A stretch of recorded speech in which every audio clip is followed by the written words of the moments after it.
గారు ఏదైతే ఇవాళ ఒక లక్ష్యాన్ని తీసుకొని ముందుకు పోతున్నారో 2047 అంటే మనకు స్వాతంత్రం వచ్చి 100 ఏళ్ల నాటికి 2047కి మన స్వతంత్రం వచ్చి 100 ఏళ్లు పూర్తి చేసుకుంటాం.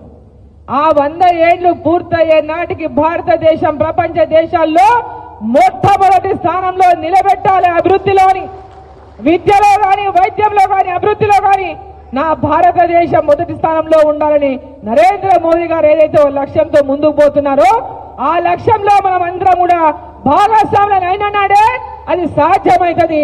ఆ దిశగా భారతీయులు అనేటటువంటి ప్రతి ఒక్కరు కూడా ఆ యొక్క లక్ష్యాన్ని చేరుకోవడానికి సహకరించాలని చెప్పి ఈ సందర్భం మిమ్మల్ని నేను కోరుతా ఉన్నా. గ్రామానికి వెళ్ళి ఈరోజు స్థానిక సంస్థల్లో బలోపేతం చేసి ఒక వార్డు మెంబర్, ఒక సర్పంచ్, ఒక ఎంపీటీసీ, ఓ జెడ్పీటీసీ, ఒక ఎంపీపీ, ఓ జిల్లా పరిషత్ చైర్మన్, ఒక కౌన్సిలరు, ఒక చైర్మన్, ఇవన్నీ కూడా భారతీయ జనతా పార్టీని కైవసం చేసుకునే విధంగా ప్రతి కార్యకర్త పట్టుబట్టి మీరు కదం దొక్కితే సాధించలేని ఏమీ లేదని కూడా ఈ సందర్భంగా నేను తెలియజేస్తా ఉన్నాను. ఇంతకుముందు చెప్పిన భరత్ చెప్పిండు, స్నిగ్ధమ్మ చెప్పింది, మనం అసెంబ్లీ ఎన్నికలలో శివారెడ్డిని నిలబెట్టుకున్నాం. ఆ రోజు ఒక్కొక్కరు ఒక కళ్ళ లోపల పొరలు వచ్చినాయి అన్నాడు అందరికి, మన కార్యకర్తలకు చాలా మందికి పొరలు వచ్చి ఇలా బీజేపీ ఉంది, బీజేపీ వాళ్ళు ఏరు ఓట్లు, వీళ్ళు ఏరు ఓట్లు, మనం ఎట్లా అని ఒకలాంటి దీంతో అంటే ముందే కొందరు చేసే ప్రచారం దుష్ప్రచారం, కొందరు చేసినటువంటి దుష్ప్రచారంలో ఆ దుష్ప్రచారంలో ప్రతి ఒక్కరు పడిపోయారు. మరి ఆ ఎన్నిక తర్వాత పార్లమెంట్ ఎన్నిక ఎన్ని రోజులకు వచ్చింది? పార్లమెంట్ ఏళ్ళకి అయిందా? నెలలకే అయింది పార్లమెంట్ ఓట్లు. డిసెంబర్లో అసెంబ్లీ అయితే మేలో పార్లమెంట్ అయింది, 6 నెలల లోపలే అయింది. మరి 6 నెలల లోపలనే మరి 22,000 మెజార్టీ సాధించిన మీ అందరూ కూడా నేను శుభాకాంక్షలు తెలియజేస్తా ఉన్నా. 22,000 మెజార్టీ ఎట్లా వచ్చింది? భారతీయ జనతా పార్టీ లేకుంటే మరి ఎట్లా వచ్చింది? ఎవరో సృష్టించినటువంటి అపోహల్లో మీరు దయచేసి పడొద్దండి. వారి స్వార్థాల కోసం అనేక రకాల పుకార్లు పుట్టించిన వాళ్ళు ఉన్నారు. ఇక్కడ అధికారమే, రాష్ట్రంలో అధికారం వచ్చేది ఎప్పుడు వస్తుంది? అందరు గెలిచిన తర్వాత తెలుస్తుంది ఎవరు అధికారంలోకి వస్తారో. ముందే మనం రాము కాంగ్రెస్ వస్తుంది ముందే పాట పాడింది మన వాళ్ళు. ఇక్కడ పాట పాడి మనం దీంట్లో మనమే నష్టపోయినాం. దాని పర్యవసానం 4 రోజులనే ప్రజలంతా కూడా భారతీయ జనతా పార్టీ ఇక్కడ పార్లమెంటులో 22,000 మెజార్టీ ఇచ్చి భారతీయ జనతా పార్టీ కార్యకర్తలు ఇక్కడ భారతీయ జనతా పార్టీ ఉన్నదని నిరూపించిన ఒకసారి తెలియజేస్తా ఉన్నా. ఇప్పుడు కూడా స్థానిక సంస్థల్లో అవతల ఒక పార్టీలో గెలిచిన వాళ్ళు ఇంకో పార్టీలకు అనువ ఏదేసుకోవాలని అర్థమైతే లేదు. ఒక పార్టీలో గెలిచి ఇంకో పార్టీలకు ఏ పార్టీకి అనువ వేసుకోవాలో వాళ్ళకి అర్థమైతే లేదు. ఆడనే కుంపట్లు ఎక్కువ కుంపట్లు అయిపోయి నేను ముందు వచ్చినట్టు నేను ముందు వచ్చిన నువ్వు ముందా నేను ముందా నేను పాతోని కొట్టు. ఎవరు పాతోళ్ళు కదా, అలా పాతోళ్ళు ఎవరు లేరు. వాస్తవం చెప్పాలంటే అలా పాతోళ్ళు అనేటోళ్ళే లేరు. ఆ రోజు కూడా ఇలా నిలబెట్టింది, ఇవాళ చెప్పే పార్టీ నిలబెట్టింది మనమే. ప్రజల పక్షాన పోరాటాలు చేసినాం, ప్రజల ఎంబడి ఉన్నాం, అనేక రకాలుగా ఉండి ఈరోజు అనేక మంది పాత వాళ్ళంతా ఎక్కడో దుప్పటి కప్పుకొని వండుకున్నారు. కొత్త వాళ్ళేమో ఆడ మేమని ఉరుకులాడుతున్నారు. వాళ్ళ పరిస్థితి లేదు కదా. ప్రజలు ఎవరు వాళ్ళని నమ్మే పరిస్థితిలో లేరు. వాళ్ళు ఎవరిని నమ్మే ప్రజల కోసం పనిచేస్తున్నారు. ఎవరైనా ప్రజలకు గిద్దరు కాలేదు, గది కాలేదు, గిది చేయాలి, గది చేయాలని కొట్లాడుతున్నారు. ఎవరన్నా గట్టు లిఫ్ట్ ఎన్నేళ్ళైందా బాబు? మన మీడియా మిత్రులు ఉన్నారు. గట్టు లిఫ్ట్ ఎప్పుడు, దానికి ఫౌండేషన్ అయింది ఎప్పుడు? 2013లో ఫౌండేషన్. ఈరోజు ఎక్కడున్నాం మనం? 2025లో ఉన్నాం. నెట్టెంపాడు లిఫ్ట్ కు ఫౌండేషన్ ఎప్పుడైంది? ఎప్పుడు ఇనాగ్రేషన్ అయింది? 2005లో వేస్తే 2012లో నీళ్ళు వదిలినాం.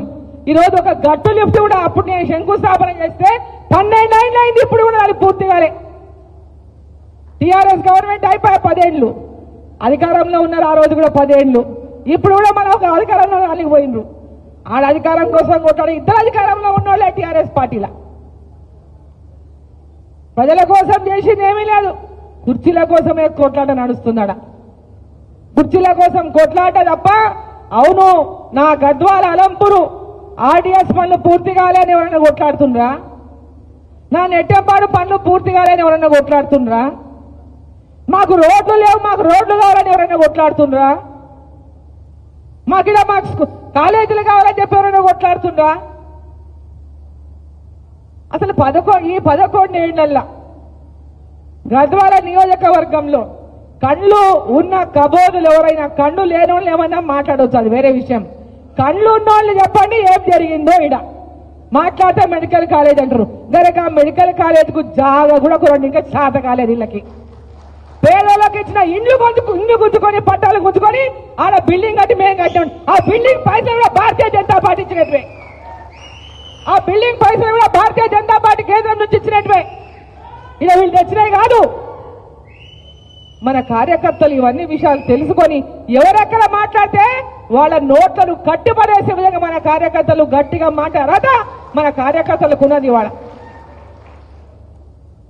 గొప్పలు అన్ని టీవీల ముందర కూర్చొని అన్ని చెప్పొచ్చు, ఇది నేను చేసిన, ఇంత సుందరంగా చేసిన, నేనే చేసిన అని చెప్పుతూ ఉండొచ్చు. కానీ ప్రజలు ఏం కన్ను మూసుకొని లేరు. ఎవరున్నప్పుడు ఏమైంది, ఎవరు ఏం చేసిండో ప్రజలకు అందరికీ తెలుసు. ఇక్కడ ఉన్న వాళ్ళకి అందరికీ తెలుసు. ఇప్పుడు వాళ్ళ దగ్గర ఉన్న వాళ్ళకి కూడా తెలుసు, వాళ్ళ దగ్గర ఉన్న వాళ్ళకి కూడా తెలుసు ఎవరికెవరికి ఎవరేం చేసిండో. కానీ ఇక పక్కన ఉండాలి, అధికారం చెప్పుకోవాలి కాబట్టి మాట్లాడతారు. మన మీడియా మిత్రులకు ఏముంటుంది, ఎవరేం చెప్తే అది రాసుకోవాలి, వాళ్ళ బాధ్యతకు అంతే. కాబట్టి కార్యకర్తలారా, కార్యకర్తల కంటే శక్తి గొప్ప అంటే ఒక పార్టీ బతకాలన్నా, ఒక పార్టీ నిలబడాలన్నా కార్యకర్తలే ఆ పార్టీకి పట్టుకోమనే విషయాన్ని మర్చిపోవద్దని చెప్పి సందర్భంగా నేను తెలియజేస్తా ఉన్నా. మన కార్యకర్తలు బలమైనటువంటి నాయకులు ఉండొచ్చు. ఈరోజు ఈ కండు వేయచ్చు, రేపు ఇంకో కండు వేయచ్చు, రేపు ఇంకో కండు వేయచ్చు. కానీ కార్యకర్తలే ఎప్పుడైనా ఏ పార్టీకైనా పట్టుకొమ్మలు గట్టిగా పట్టుబట్టి ఎవరు పనిచేస్తారో, ఎవరు గెలిపారనుకుంటారో వాళ్ళే ప్రజలు గెలిపిస్తారు. ఆ ప్రజలను ఎవరెవరు ఏం చేసిండు, కేంద్ర ప్రభుత్వం ఏం చేసింది, రాష్ట్ర ప్రభుత్వం ఏం చేసింది, ఎవరేం చేసిండు, ఈరోజు ఏదన్నా పథకం, అంగన్వాడీలో భోజనం, పౌష్టికాహారం కేంద్ర ప్రభుత్వం ఇస్తున్నదే. అది గట్టిగా చెప్పండి అందరికీ. కేంద్ర ప్రభుత్వం ఇస్తున్నదే. పసిపిల్లల భోజనం కానీ, గర్భవతుల భోజనం కానీ, బాలింతల భోజనం, పౌష్టికాహారం కానీ కేంద్ర ప్రభుత్వం నిధుల ద్వారానే వస్తున్నది. స్కూళ్లలో మధ్యాహ్న భోజనం కేంద్ర ప్రభుత్వం ఇస్తున్నది. హాస్టల్లో పిల్లలకు, స్కూల్లో పిల్లలకు యూనిఫామ్లు కేంద్ర ప్రభుత్వం ఇస్తున్నది. ప్రతి పథకం, ఇలా రోడ్లు, నేషనల్ హైవేలు రాష్ట్ర వ్యాప్తంగా 1000 కిలోమీటర్లు, ఇప్పటికి 5000 కిలోమీటర్లు తెలంగాణ రాష్ట్రం 11 ఏళ్లలో తెలంగాణ రాష్ట్రంలో 5000 కిలోమీటర్లు. కాంగ్రెస్ 60 ఏళ్లలో 5000 కిలోమీటర్లు ఇస్తే ఈ 11 ఏళ్లలో 5000 కిలోమీటర్లు వేసిండ్రు. 2500 కిలోమీటర్లు ఇలా పైప్ లైన్ లో ఉన్నాయి. అనేక రోడ్లు, ఒక్క నేషనల్ హైవేసే కాదు, ఇంకా చాలా ప్రతి నియోజకవర్గంలో, ప్రతి జిల్లాలో ఈరోజు పెద్ద ఎత్తున రోడ్లు నడుస్తున్నాయి.